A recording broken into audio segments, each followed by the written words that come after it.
The Light Princess, Part 4. Perhaps the best thing for the princess would have been to fall in love, but how a princess who had no gravity could fall into anything is a difficulty, perhaps the difficulty. As for her own feelings on the subject, she did not even know that there was such a beehive of honey and stings to be fallen into. But now I come to mention another curious fact about her. The palace was built on the shores of the loveliest lake in the world, and the princess loved this lake more than father or mother.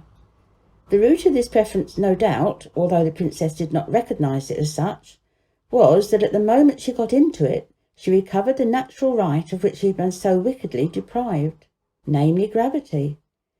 Whether this was owing to the fact that water had been employed as the means of conveying the injury, I don't know, but it is certain that she could swim and dive like the duck that her old nursemaid said she was. The manner in which this alleviation of her misfortune was discovered was as follows. One summer evening during the carnival of the country, she had been taken upon the lake by the king and queen in the royal barge. They were accompanied by many of the courtiers in a fleet of little boats. In the middle of the lake she wanted to get into the Lord Chancellor's barge, for his daughter, who was a great favourite with her, was in it with her father. Now, though the old king rarely condescended to make light of his misfortune, yet, happening on this occasion to be in a particularly good humour, as the barges approached each other, he caught up the princess to throw her into the Chancellor's barge. He lost his balance, however, and dropping into the bottom of the barge, lost hold of his daughter. Not, however, before imparting to her the downward tendency of his own person, though in a somewhat different direction. For as the king fell into the boat, she fell into the water. With a burst of delighted laughter she disappeared in the lake. A cry of horror ascended from the boats. They had never seen the princess go down before. Half the men were under the water in a moment, but they had all, one after another, come up to the surface again for breath, and when tinkle, tinkle, babble and gush came the princess's laugh over the water from far away, and there she was, swimming like a swan. Nor would she come out for the king or queen, chancellor or daughter. She was perfectly obstinate. But at the same time she seemed more sedate than usual. Perhaps that was because a great pleasure spoils laughing. At all events, after this, the passion of her life was to get into the water, and she was always the better behaved and the more beautiful, the more she had of it. Summer and winter it was quite the same, only she could not stay so long in the winter when they had to break the ice to let her in. Any day from morning till evening in summer she might be descried, a streak of white in the blue water, lying as still as the shadow of a cloud, or shooting along like a dolphin, disappearing and coming up again far off, just where one did not expect her.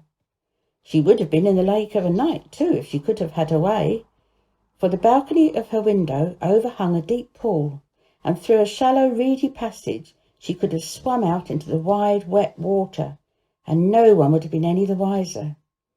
Indeed, when she happened to wake in the moonlight, she could hardly resist the temptation, but there was a sad difficulty of getting into it.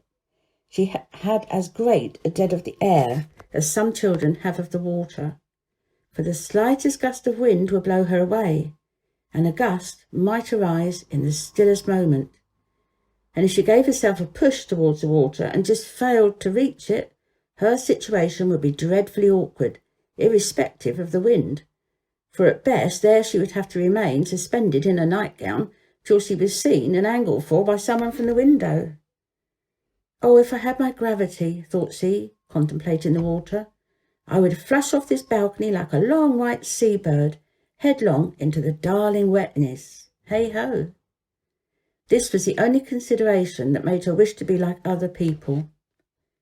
Another reason for her being fond of the water was that in it alone she enjoyed any freedom, for she could not walk out without a cortege, consisting in part of a troop of light horse, for fear of the liberties which the wind might take with her.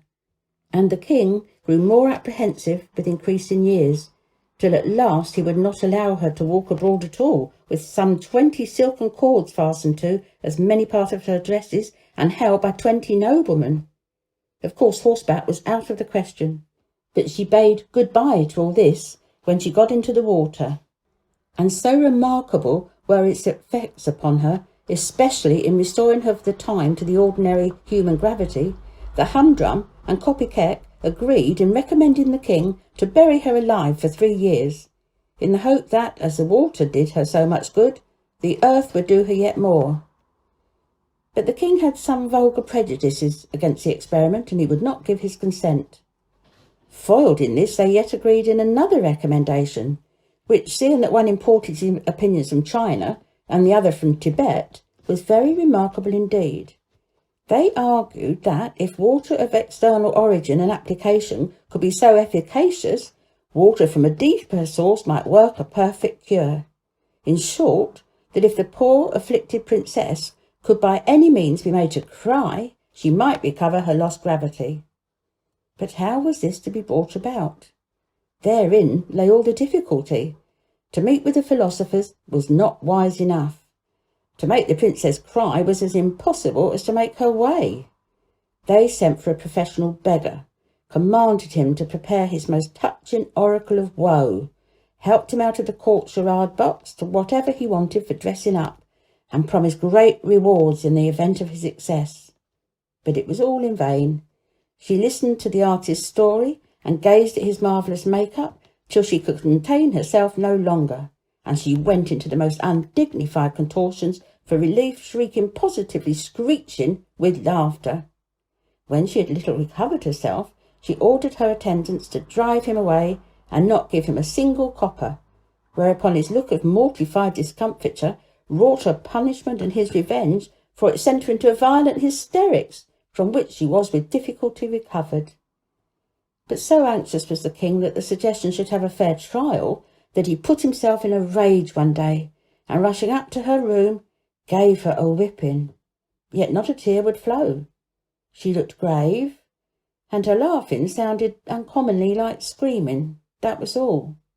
And the good old tyrant, though he put on his best gold spectacles to look, could not discover the smallest cloud in the serene blue of her eyes.